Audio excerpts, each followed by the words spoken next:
माझी लढाई प्रस्थापितांच्या विरोधातली लढाई आहे, ज्यांनी कारखाने ढापले त्यांच्या विरोधातली आहे। अरे तुम्ही मला मंगळसूत्र चोर म्हणता, तुम्ही मला मंगळसूत्र चोर म्हणता। जयंतरावला माझा सवाल आहे, तुझ्या कितव्या नंबरच्या बायकोचं मंगळसूत्र मी चोरलं सांग लोकांना।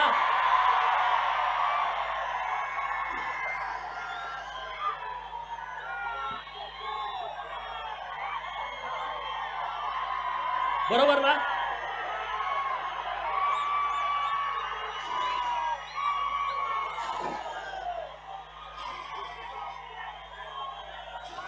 तुम्ही या जिल्ह्याची परिस्थिती बघा।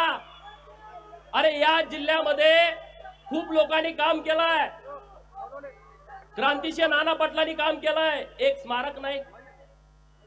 क्रांतीवीर नागनाथांना नाईकवडींनी काम केलं, एक स्मारक नाही। अण्णाभाऊ साठेंनी इतकी मोठी क्रांती केली, 1.5 दिवस शिकलेला माणूस वाळवा तालुक्यातला, कुठं स्मारक नाही। हे सगळं बघा। कर्मवीर भाऊराव पाटील जैन समाजाचा माणूस, आणि या महाराष्ट्रातल्या बहुजनांना मोफत शिक्षण मिळालं पाहिजे म्हणून त्यांनी स्वतःचं आयुष्य खपून घेतला। अरे कर्मवीर भाऊराव पाटलांच्या मुळे अख्खा महाराष्ट्र उभा आहे, परंतु या जिल्ह्यातल्या प्रस्थापितांना कर्मवीर भाऊराव पाटलांचं आयतवडे गावात सुद्धा स्मारक करावं वाटलं नाही। ही माझी भूमिका आहे।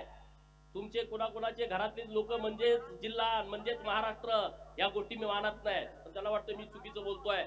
म्हणे गोपीचंद पडळकरचे संस्कार खराब आहेत। जर प्रस्थापितांनो तुम्हाला वाटत असेल गोपीचंद पडळकरचे संस्कार खराब आहेत, याची मला फिकीर नाही आहे। तुम्हाला काही वाटू दे, त्याचं मला घेणं देणं नाही आहे, त्याचं मला घेणं देणं नाही आहे। अरे हम जमाने का ख्याल नहीं रखते, हम जमाने का ख्याल नहीं रखते। क्या जमीर न माने वह सलाम नहीं करते। गोपीचंद पडळकर झुकत नाही, हे यांचं सगळ्यात मोठं दुखणं आहे। अरे पण मी विषय मांडतोय त्याच्यावरती बोला ना, मी जे विषय मांडले त्याच्यावरती चर्चा करा ना। मी काय म्हणतोय, महाकाली साखर कारखाना ज्याचं 110 कोटी कर्ज होतं आणि बँकेनं ती विक्री करायला परवानगी दिली, त्यातली 60 एकर जमीन विका आणि ते कर्ज भरा। 30 लाख रुपये दरानं त्यांनी ठरवली त्या पोरानं। माळ्याची लिंगायताची पोर आहेत, त्यांनी 15 कोटी रुपये बँकेकडे भरले। आता उद्या जरी बँकेनं सांगितलं तर 35 कोटी रुपये त्यांची भरायची तयारी आहे। मग तुम्ही तो कारखान्याची जमीन का विकू देत नाही? कारण तुम्हाला अख्खा कारखाना ढापायचा आहे 279 एकराचा। 30 लाखानं दर काढलाय म्हणजे विचार करा। कोर्टानं परवानगी दिली, तुम्ही 60 एकर विका। 60 एकरात कारखाना जिवंत राहतोय, 220 एकर जमीन कारखान्याकडे राहते, कारखाना शिल्लक राहतोय। जयंत म्हणतोय नाही, मला अख्खा ढापायचा आहे। माझ्या जतचा कारखाना, अरे दुष्काळातला कारखाना 280 एकरातला, तिथल्या माझ्या आया बहिणीनं गळ्यातलं कुडूक मुडूक मोडून शरड मेंढर विकून सभासदाची फी भरली आणि नुसत्या 40 कोटी मध्ये हा कारखाना ढापला। 280 एकर जमीन आहे आणि तिथं 10 लाख रुपयाचा दर आहे। मित्रांनो 280 गुणुले गुंठे करा आणि गुणुले 10 लाख करा। अरे मग मंगळसूत्र चोर भरा, तुम्ही म्हणताय माझ्यावरती खोटं आरोप करून, तुम्ही तर लगा अख्खे कारखाने ढापता। हा माझ्यावरती मंगळसूत्र चोरीची तुम्ही केस घातली, तुमचा धंदा तो आहे ना, दुसरं तुम्ही काय करू शकता? तुम्ही लढू शकत नाही, तुम्ही पोलिसांना पुढे करू शकता, तुम्ही काय करू शकता? तहसीलदारांना पुढे करू शकता, तुम्ही काय करू शकता? तुम्ही तलाट्याला पुढे करू शकता। गोपीचंद असं नाही, गोपीचंद तलाट्याला पुढे करत नाही, एसपी ला पुढे करत नाही, कलेक्टरला पुढे करत नाही, तहसीलदारला पुढे करत नाही। मी सुभेदार मल्हाररावची औलाद आहे, मी समोर लढतो, समोर लढतो, मागे वार करणं माझा स्वभाव नाही। तुम्ही मला किती पण बदनाम करण्याचा प्रयत्न करा, त्याचा मला फरक पडत नाही। आता इथं किती वाजले? 7 वाजून 10 मिनिटं झाली। आता इथं अंधार आहे, नंतर 6 वाजल्यानंतर पाटे इथं उजेड येणार आहे, दुपारी 2 वाजता इथं कडक ऊन येणार आहे, संध्याकाळी परत शिरवाळ होणार आहे। म्हणजे सूर्योदय झालाय तर सूर्यास्त होणार। आता हे बिरोबाचं मंदिर आहे आणि बिरोबाच्या मंदिराच्या बाजूला छोटी छोटी मंदिर आहेत, हे मुख्य मंदिर बिरोबाचं आहे। अरे तुम्ही छोटी छोटी मंदिर आहेत, पण तुम्ही ओळखणार कुणाला? बिरोबाच्या नावाने ओळखणार ना। कुठल्याही मोठ्या मंदिरामध्ये छोटी छोटी मंदिरं उभा केली तरी तुम्ही बिरोबाच्याच नावाने ओळखणार। आणि त्यामुळे माझ्या विरोधामध्ये किती अशी वादळं तुम्ही निर्माण केली, त्या वादळातून उभा राहतो, त्याचं नाव गोपीचंद पडळकर आहे. त्याचं नाव गोपीचंद पडळकर आहे. तुम्ही काही करा, त्याचा मला फरक पडत नाही. अरे गदी माडगुळकर, व्यंकटेश माडगुळकर, शंकरराव खरात, वि स खांडेकर मराठी भाषा उंचीवरती नेली, साता समुद्रापलीकडे नेली. कधी तुम्हाला त्यांची आठवण आली? नाही आठवण आली. तुम्हाला त्यांची आठवण येत नाही. तुम्ही त्या विषयावरती बोलत नाही, त्या विषयावरती तुम्ही भूमिका मांडत नाही. अरे माझ्या विरोधात तुम्ही काय एकवटला? या लव जिहादच्या विरोधामध्ये मी ओपन भूमिका घेतली. त्यांच्या लक्षात आलं की आता भूमिका घ्यायला लागलाय. एक आमची बहीण गुंडेवाडीची, तिला धर्मांतरण करून म्हणून मारलं, आत्महत्या करण्यास तिला प्रवृत्त केलं. या सगळ्या पादऱ्यांच्या विरोधामध्ये मी भूमिका घेतली. अरे एकटा गोपीचंद 10 मिनिटं बोलला आणि अख्ख्या महाराष्ट्रातले पादरे रस्त्यावरती आले. 36 का कितीतरी मोर्चे माझ्या विरोधात झाले आणि ते म्हणले ह्याची आमदारकी घालवा. अरे म्हटलं काय आमदारकी काय, कुठला काय तुमच्या उकरड्यातला काय कचरा आहे का रे? आमदारकी काय तुमच्या परड्यातला भाजीपाला आहे का? जत विधानसभा मतदारसंघातल्या मायबाप जनतेने मला निवडून दिलाय, त्यांना तो अधिकार आहे. मग हा पादरेच्या कार्यक्रमाला गेला, हा जिहाद्यांच्या कार्यक्रमाला गेला आणि तिथं माझ्या विरोधामध्ये भाषण करतोय, म्हणजे हा हिंदू विरोधी आहे. ईश्वरपूर मधल्या लोकांनी लक्षात ठेवला पाहिजे, ही औलाद हिंदू विरोधी आहे. त्याला जागा दाखवायची वेळ आलेली आहे. बरोबर की नाही? अरे पण तुम्ही मला भीती दाखवताय. कोणाला भीती, कोणाला दाखवताय? गोपीचंद पडळकरला. तुम्ही माझ्या डोक्यात जाण्याचा प्रयत्न करू नका. मला ज्यांना ज्यांना वाटतंय गोपीचंद पडळकरच्या डोक्यात जायचंय, त्यांच्यासाठी मी एक वाक्य म्हणतो, don't ever try to get inside my head. Don't ever try to get inside my head. It's a dark for you.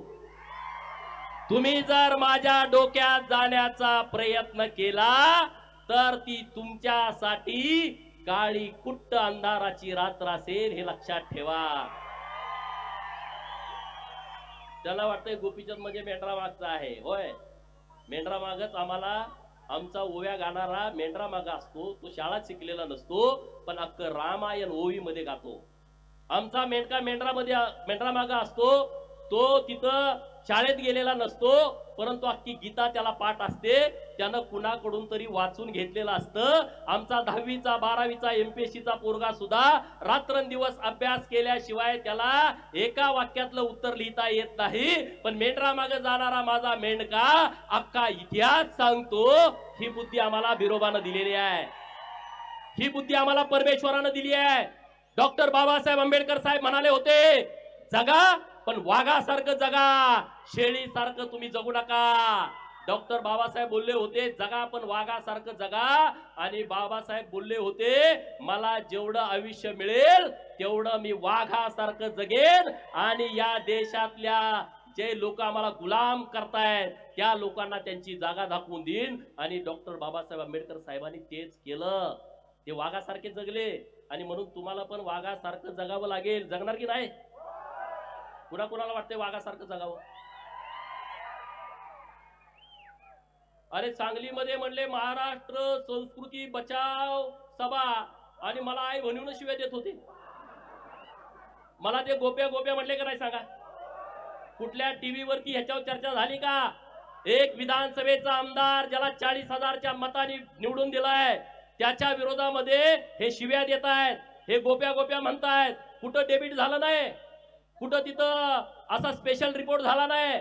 म्हणजे ह्यांना हे मान्य आहे. मला गोप्या म्हणलं यांना, मला म्हणू दे रे, मी एकदम सामान्य घरातला पोरगा आहे. मला गोप्या म्हणला काय आणि काय म्हणला मला त्याचा फरक पडत नाही. मग मी तुला जनत्या म्हणलं तर चालेल का? चालेल का? मी म्हणणार नाही, पण असं म्हणलं तर चालेल का? अरे त्या जयंत्याला माझं चॅलेंज आहे. माझे हात आणि पाय तोडायची तुम्ही भाषा सांगलीमध्ये केली. ते वाळव्याचं कुत्र म्हणत होतं की त्याला पोरं हुडकायला चाललेत. त्या जयंत्याला आणि त्या वाळव्याच्या कुत्र्याला मी आवाहन करतोय बिरोबाच्या बनातनं, तुम्ही जर जातीवंत पाटील असाल तर उद्या दुपारी प्रेस घेऊन जयंत पाटील आणि तो वाळव्याचा कुत्रा मला टायमिंग देईल, टायमिंग. अरे बघा मीडियावाल्यानो, मित्रांनो, हे बघा माझं काय चाललंय, हे वाघ बघा.